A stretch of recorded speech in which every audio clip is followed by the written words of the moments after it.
Hello everyone. It's raining, so I'm gonna do some poems for you. If you don't like it, tough chickens, they're going to be done. This poem is an epiphany. It's an epiphany like this story a college professor of mine once told of how a man at a wine tasting event proclaimed he had an epiphany after drinking some good wine.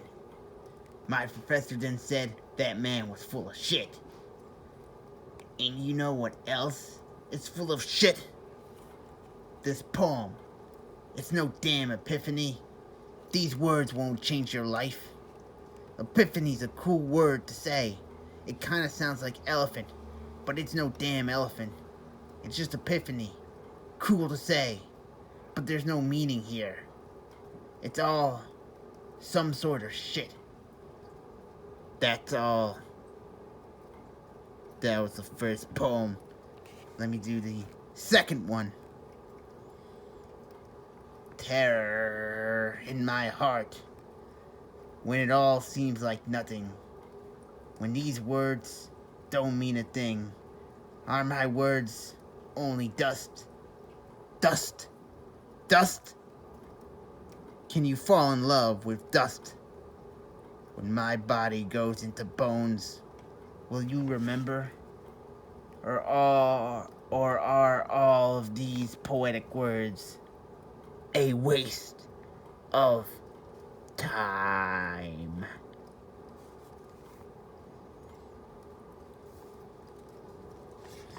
Okay. Third poem. Love me like an iPod. iPods are always on the skin. iPods are an obsession. Make me an iPod obsession. Make me be on your skin all the time. If a piece of metal can do it, why not I?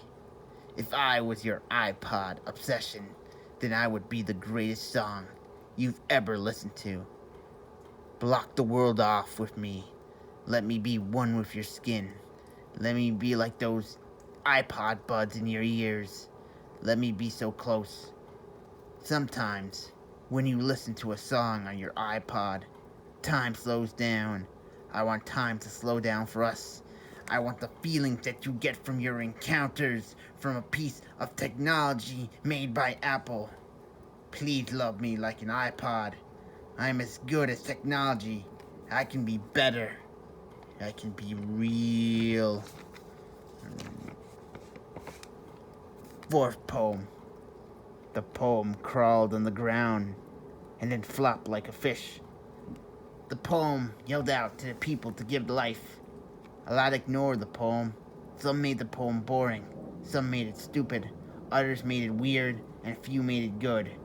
When the poem got up on its feet, it was now a poetic sandwich. For you see, when most people create, the best they can do is a sandwich. Not everyone is a painter. Not everyone's a playwright. They're just people. And the most they can do is make a sandwich. And sometimes that's okay, because everyone can't be a creator. But what of the poetic sandwich, though? Well, it's lucky it's even a thing, as a lot of people don't write these days. They just text their fingers away. This poetic sandwich, is it a tragedy or a miracle? No one knows really, as no one on this earth is the God that can fully explain how a fish of a poem became a poetic sandwich, and whether or not it is a good thing or a bad thing. There's beauty and ugliness in there, and it's all that needs to be said. Alright, the fifth one, I think this is the fifth poem. An alien saw Bitcoin because it had the power to see invisible value. It fell in love because invisible value is one of the most important things in the universe. You can gain a lot of money and be secure, but the journey for the deepest love and meaning is one of the hardest, as some people would trade it all for a true taste. Right? Sixth poem. To be a UFO samurai means to be a rare being that is beyond the normal. Sometimes people like to talk about UFOs, and other times people like to talk about samurais, but they never combine them. Some people like to combine Jesus and dinosaurs to be Jesus riding a dinosaur, but no one ever thinks of a UFO samurai. To be a UFO samurai, it's to say, fuck it. Let me be that awesome thing no one dreams of, for dreams are sometimes not that creative anymore. If dreams were really that creative, then a UFO samurai would be as mainstream as an iPhone. Just think of it. A creepy yet cool looking gray figure holding a sword and some lasers, maybe combining the two of those into a lightsaber, a real one, and not some George Lucas lightsaber. That's nothing more than a fantasy at this point in time. What's not to like?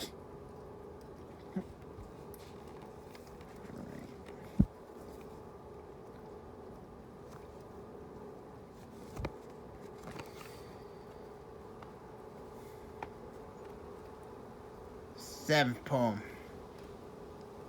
In the sunshine, let us create beautiful colors that destroy all the offices and all the fears, for time is short.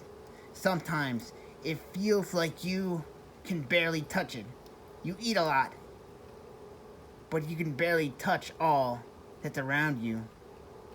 And that seems to be your natural destiny, for no human can fully grasp all the life that's around us, for we are all too small and can never be a god, no matter how good our technology gets. So let us pretend to touch the sunshine, because fucking what do we have to lose? A frolic never harms unless you're doing it during acid rain.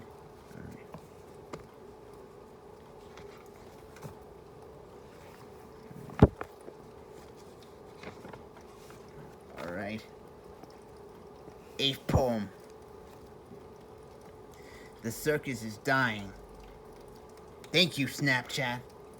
Can't run away to that life anymore. Maybe the French Foreign Legion is still hiring, but there always was a desire to pet an elephant. Could dig a hole, but what will that do? No one cared about the clowns anymore, because we got them all over the place on YouTube and on TV. All the old clowns blend in now, as there's no circus in this electric age of gizmos and gadgets. Want to run away, but there's nowhere to go. Lying down and doing nothing. Maybe in that, one can become nothing and be at peace, but everything's poking you, so you can't be nothing. There needs to be a place to run off to, since the circus is dying into some sort of oblivion. Better to run now and see what will happen. They haven't banned running, right? I believe this is going to be the ninth poem. I think I'm losing count. Oh well. The Burger King eating at Pizza Hut means the king has no power. When you're the damn Burger King, wouldn't you be happy knowing you control a kingdom of burgers?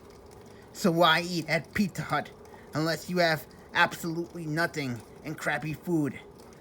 Pizza Hut isn't even the king of pizza, but at Pizza Hut, the Burger King will stand out, as Pizza Hut has no real mascot anymore, as the pizza head that ruled was already eaten years ago. KFC has Colonel Sanders, McDonald's has Ronald McDonald. The Burger King can't go to those two places. If he goes AWOL, he needs to be as free as a bird. Hence, that is why he goes to Pizza Hut. He has no Colonel Sanders there to push him around. The Burger King has to always be the king. Long live the new king of Pizza Hut. May he bring many pizza burgers as he finally gets the home he deserves, I think, as his creepy face will finally stand out in the land of pizza.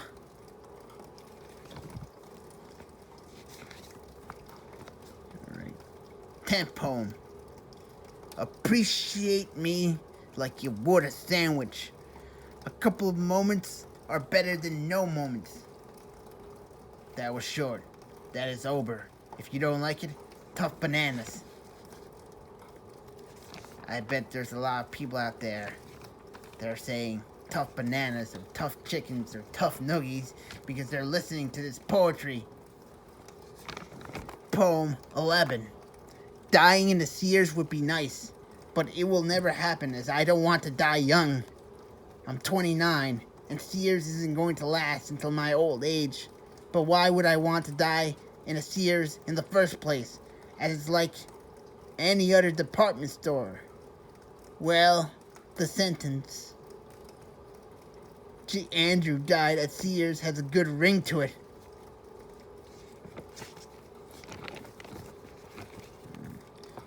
Poem number 12. Life as Windows 98 is weird because all of this new shit can't be understood. Everyone wants to go fast, racing towards a death that makes James Dean's car crash looks like a stroll through a park.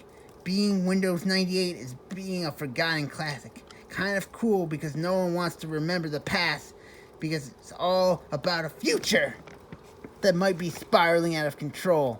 This isn't about making America great again because that shit is whack. Cheap plastic hats that are one ugly thing. Not even cool as Windows 98, a computer no one wants to run because it isn't fast enough anymore. Everyone cares about speed, but no one knows the right way how to run. Just get there and don't think about the consequences. Life as a Windows 98 was good because back then there was a little hope and a whole lot of real weirdness. Know what I'm saying, AOL chat room? I think this is poem number 13. I lost count because I was too lazy to focus on the count.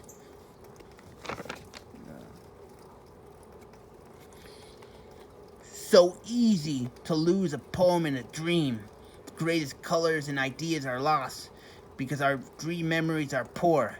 Any way to train our dream memories for better results, better poems may come, but there's a fear that anyone doing dream training sessions is only a con artist that loves to broadcast their commercials at 3 a.m. So there's no way to get a dream memory back, as all the teachers are con artists. But how to get the poems from the dreams, the world may never know, as we always leave a lot of unanswered questions out there. Who the hell is listening? I have no idea who the hell is listening to this. I'm just spiraling in the darkness as it rains. There's a warning. But what is the warning here? It's dark, raining. I'm just doing random poems. I don't care. Poem number 14. Lost in space or lost in the dark. Both are lost, both are scary, for the unknown has you going nowhere. Tomorrow, if there's a final goodbye upon me, will anyone see how lost I was? What complaining words? No one remembers complaints. This is not a poem, this is not a poem. Don't know how to make one as the room keeps spinning. The circus is not coming back. I want it back to recall the joy. Poem number 15, I think. To explode would be happiness, because there doesn't seem to be a right direction. Or is that last thought nonsense? As long as they keep the air clean and fresh, breathing it will bring a smile. Saves the environment.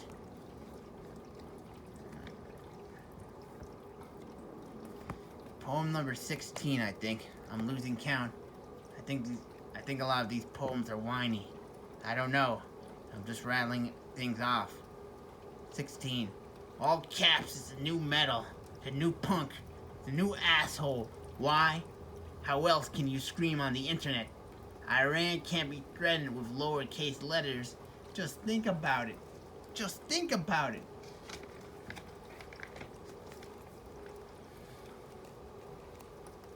Okay, I'm gonna end this with number 17. These words equal dollar store poetry. No O'Hara or Plath. Only words you might find in a basement. Cheaply thought of. Bound to be rejected a million times. Words so cheap and not cleanly made to the point that not even the dollar store wants to sell these words. Dollar stores need dollar store poetry. Better to sell this than frozen food too high in sodium. These dollar store words need a home. They may be rejected and they may be cheaply made, but they are words that are trying to make new deformed elephants. There are no pretty roses here, but they are the words of the dirt trying to rise up and be something. Why, that's the dream. It's trying, even if it might not be worth $5. Let dollar store poetry live, you bastards. Let it live. Let it live. Things may be dirty, but let it live. Let that dollar store poetry flow to your bones and let it live. Come on, let it live. Let this be the generation of dollar store poetry. Crappy made poetry, but poetry nonetheless that you can find for 50 cents or $1. Let it be spectacular. Let it be glorious. Let it be the greatest thing you've ever seen, even though that makes no sense, as it will not be great. It will be a piece of crap, a piece of poo, a piece of dung, a piece that you'll forget about, but something you'll always remember, as you'll remember that you bought it for $1, or you might not remember it.